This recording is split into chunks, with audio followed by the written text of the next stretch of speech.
Welcome to the headquarters of the Organization for Economic Cooperation and Development in Paris. Founded in 1961, the OECD works to build better policies for better lives.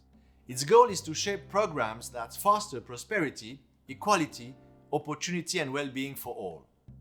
Let's meet with Andreas Schleicher, Director for Education and Skills, who has worked for over 20 years with leaders around the world to improve quality and equity in education.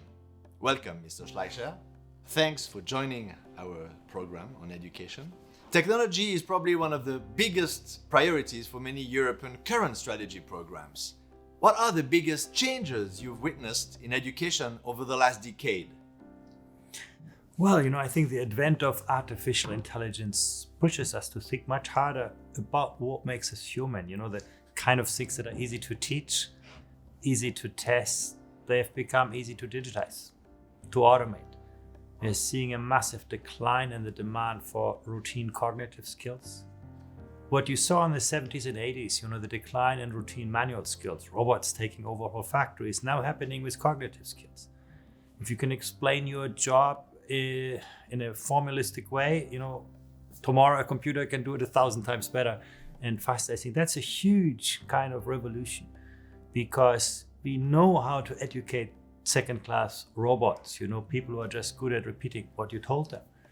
But again, today it's not about do you reproduce the knowledge, can you extrapolate from what you know, can you apply your knowledge in novel ways? So I think that's the what question. On the how question, technology has made learning so much more granular, so much more adaptive, so much more interactive. No? And obviously COVID has been the biggest challenge to education in a century, with over 1 billion children forced to stay out of the classroom. What are the long-term impacts on students, especially for those in more disadvantaged areas and developing countries? If you used to be a great instructor, in the pandemic, you were out of business. If you were a great coach, a great mentor, a great facilitator, a great evaluator, you had an amazing time with your students during the pandemic. You could actually, support them in new and novel ways and so on. So I do think the pandemic has disrupted our way of education, but it has not necessarily disrupted learning. I think it has shown us that we need to reimagine education much more around that learner agency. Do you think these students in disadvantaged areas or developing countries can ever make up this lost ground? Well, absolutely. I think that is our imagination as educators and institutions, to put in the energy, the resources and the support for them to make up. People have made up for wars, for long periods of closures. I mean, this pandemic is universal, but it's not, in many areas have seen this crisis before. Absolutely, it depends on us whether students can make up for it. It's not just them. But I also think we should look at it the other way around. Students have probably discovered new ways of learning. They have lost something, but maybe they've also gained something. So we should also preserve that. They have discovered new learning resources, many of them. They have, found out actually learning is about me, not just, consuming prefabricated content. So I think, we will have to recover losses, but we should also preserve the novel elements of learning. In your opinion, was COVID a great leveler as it impacted everyone, or did it widen the educational gap for those with little access to technology? It did both, really. What is very clear is that the pandemic has dramatically amplified many inequalities in education. Once again, those people, who could think for themselves, motivation, access, for them, they advanced. For other people, they were left behind. So this pandemic has been a just massive amplifier and accelerator. But it's also been a great innovator, a great platform that made, technology real for many people, that improved social acceptance of technology, that showed us that learning is not a place, but an activity. And that learning is not about transaction, but it's about relationships. I really think that we should look at both sides of this. What is the OECD's priority for education in the post-COVID world? First of all, we need to learn the lessons from the pandemic. I think the greatest mistake is now to say, how we can recover what we lost and rebuild what we had. It's not about building back better. It's about building forward differently. It's about, finding out, how could learning look differently in the technological world? And how do we reconfigure the spaces, the people, the time, the technology, the relationships in education to help learners learn for their future and not just our past? I do believe that's our really priority at the OECD, sort of to learn those lessons and then to reimagine, redesign education and to build a supportive environment for change. Education is an incredibly conservative social enterprise. We as parents are often part of the problem, not part of the solution. We get very anxious when our children no longer learn what was important to us, or when they start to learn things we no longer understand. As a teacher, often you teach more like how you were taught than how you were taught to teach. And as a policymaker, you can lose an election over education when something goes wrong. You're never going to win an election over education because it takes time to translate good ideas into better outcomes. So it's an innovation hostile environment, a very conservative environment. We need to leverage change. We need to actually work very, very hard to counter those forces of inertia, the protectors of the status quo, to make sure that good ideas will scale and spread, and ultimately that good practice will become the kind of culture that will transform education. So precisely, according to you, Andreas Schleicher, what more can be done by governments to increase access to education?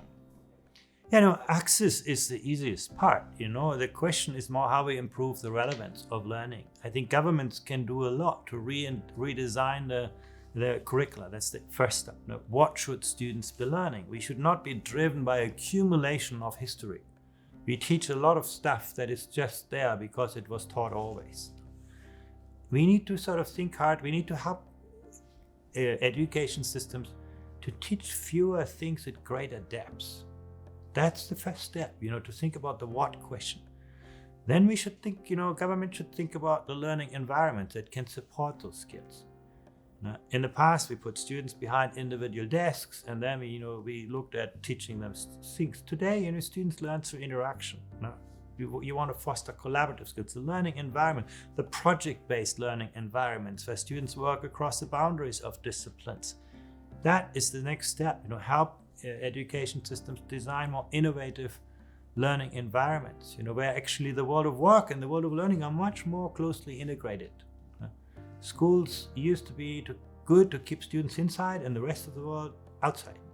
In the future, learning needs to be much more permeable over time, over space, and so on. So I think this is the third step that governments can work. And then, very importantly, the people who support learning. How do you make it not just financially attractive, but intellectually attractive for, great teachers to work in difficult schools? So access is not just about, doing more of the same. It is really about doing things differently and creating learning environments that, help you educate learners for their future. Do you think that technology is the ultimate game changer, enabling everyone to get a better access to education? Well, technology is not a magic power. Technology is a great amplifier, a great accelerator. It can help, make learning more granular, more interactive. It can help teachers to see how different students learn differently. It can make learning more effective. It can distribute learning differently over the life cycle. Today, you look like at a university. Why is a university so powerful? Because it combines three things. It owns the content, it manages the delivery, and it actually decides on accreditation. It gives you a degree for learning. Technology is going to unravel those monopolies. Educational content will be everywhere. Learning delivery, you can learn in so many different ways, in so many different places. The accreditation is going to be the trick. Who's going to own the standards of learning? Will micro-credentials take over? Then technology would revolutionize learning. So I'm not sure it's the ultimate game changer. For me, it's an amazing accelerator that can actually, give people ownership, once again, over what they learn, how they learn, when they learn, and where they learn. I think that's something that we didn't have in the past. In the past, learning was coded somewhere. Today, education could be everywhere. For decades, it seemed that many students have been ahead of teachers in technology. So how do we better equip teachers to catch up? Maybe we should just accept that the next generation is at the frontier of those developments and should capitalize on this. So rather than assume I as a teacher have to know everything and my students, I am embarrassed when my students do know. Maybe I should accept, this is something where the young generation can lead. Let's co-create tomorrow's learning environments. Let's make students, co-designers of tomorrow's technology. So I think, the role of the teacher should no longer be to hold the monopoly over content. No, my students have access to the same Google that I have access to. We should accept it. And then, the teacher should be the coach, the mentor. If you as a teacher can understand, who is that student in front of me? And who does he or she want to become in their life? And how can I accompany them on their journey? Then technology will be both our friends, What worries me more is that students themselves have access to great technology, but often they are not digital natives. In our latest PISA survey, only about half of 15-year-olds could reliably distinguish fact from opinion. So they have a great computer in front of them, all the information, but if you cannot navigate ambiguity, if you cannot manage complexity. So as a teacher, I should help my students to develop those conceptual skills. If they are better than me on the technology front, fantastic. Let's use it. But I, as a teacher, have that experience, that conceptual understanding. That is my role as the educator. Our forward report closes by looking at the future of education and brings the idea of the metaverse. Do you see any risks of too much virtual education versus in-person teaching? Well, we should never forget that learning is not a transactional business. It's always a social and relational enterprise. And it is about, that connection between the educator and the learner that is very important. But technology can amplify, accelerate it, scale it, spread it. As a teacher, you can now teach millions of students. As a student, you can now learn from the teacher who's best adapted to your learning needs rather than just the one who happens to be in front of you. So I think we should use technology as a mediator, not as a magic power. I don't think technology will ever replace that human relationship, but it can dramatically amplify its impact. To what extent is creative and critical thinking important in educating our children? Well, in the digital world, that is everything. 20 years ago, we all used linear texts. We all had books. We read them. They were carefully curated by experts. When you didn't know the answer to a question, you could look it up in an encyclopedia. You could trust the answer to be true. Critical thinking was important, but what is maybe not so essential it is today. Today, you look up something at Google and you get 10,000 answers and nobody will tell you what is right and what is wrong, what is true and what is not true. Literacy is no longer about extracting knowledge. Literacy is about constructing knowledge, a very different skill set, and that requires, creative, critical thinking. Become from, an important quality to an absolutely essential quality. And there's a clear gap. There's a clear gap between what is technologically possible and the human capacities. If you do not understand an algorithm, you're going to be the slave of that algorithm. So actually helping young people to better understand those dynamics, to think critically, to think imaginatively, to see the bigger picture, to navigate ambiguity. In education, as humans, we're very comfortable with certainty. But in the digital world, it's all about, managing and resolving tensions and dilemmas now. And I think that is something that we need to help the next generation. The French sociologist Edgar Morin developed the concept of complexity, arguing that we don't live in a difficult world, but rather in a complex world in which everything is linked and connected. What do you think of that? Absolutely. I think the complexity is the most formidable challenge for education. Systems have become incredibly complex, and you need to be able as a student to think about problems across multiple disciplinary lenses. You have a problem in front of you, you need to be able to look at this through the lens of a scientist, through the lens of a philosopher, through the lens of an historian, to understand the complexity. And we are not very good at teaching students. We teach you biology. In the next hour, we teach you history. And then an hour after, mathematics. And that doesn't help students to, do that triangulation, to grasp that complexity. The second part, I would say, is that we are still, very much captured by the 20th century, the pre-digital world, in teaching students subject matter content. will teach you physics and chemistry, content knowledge. We don't necessarily teach you to think like a scientist. Can you design an experiment? Can you distinguish questions that are scientifically investigable from those that are not? In history, we teach you names and places. We don't teach you to think like an historian. Do you understand how the narrative of a society has emerged, how it developed, how it advanced, and sometimes how it unravels when the context changes? What does it mean for the time in which we live today?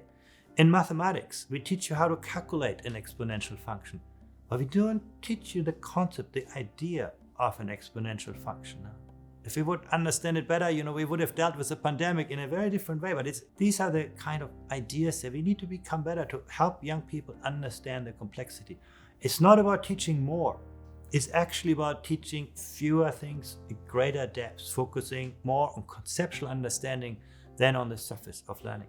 We have made our education systems a mile wide and just an inch deep. We teach a lot of stuff at superficial depths, and students learn it and forget it. We don't teach them the foundations of the disciplines, the ways of thinking of the disciplines that help them grasp that complexity. Teachers have to collaborate as well. You have to, a history teacher working together with a mathematics teacher to frame problems that give students that experience of complexity. The trick is really today, how do you help people understand those relationships, those different ways of thinking?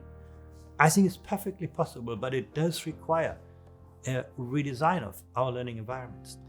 My last question, Mr. Schleicher, what is your definition of leadership and how can we train the smart leaders of tomorrow? Very good question. In the end, in education, everything is about leadership.